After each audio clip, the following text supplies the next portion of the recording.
बिस्मिल्लाहिर्रहमानिर्रहीम। अस्सलाम वालेकुम। आज हम बना रहे हैं बहुत यमी सा मैंगो आइसक्रीम शेक। इसमें मैं जो मैंगो आइसक्रीम यूज़ करूँगी वो मेरी घर की बनी हुई है। आपको उसका लिंक डिस्क्रिप्शन बॉक्स में मिल जाएगा। तो आइए हम मैंगो आइसक्रीम शेक बनाना स्टार्ट करते हैं। मैंगो आइसक्रीम शेक बनाने के लिए हमें चाहिए 1 कप दूध, 1 कप क्यूब्स में कटे मैंगो, 5 से 6 ice cubes, 3 scoops mango ice cream के, 2 टेबलस्पून चीनी, 2 टेबलस्पून कटे बादाम। ब्लेंडर के जग में डालेंगे आइस क्यूब्स, मैंगो, चीनी और दूध। इसको बंद करेंगे और ब्लेंड करेंगे।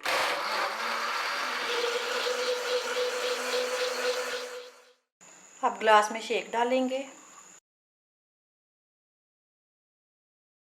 इसके ऊपर आइसक्रीम स्कूप, थोड़ा सा शेक और डालेंगे,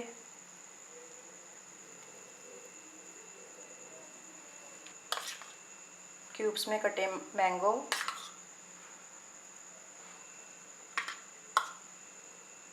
ऊपर कटे बादाम। ये हमारा यमी सा मैंगो आइसक्रीम शेक रेडी है। अगर आपको ये रेसिपी अच्छी लगे तो इसको लाइक और शेयर करें और मेरे चैनल को सब्सक्राइब करें। अल्लाह हाफिज़।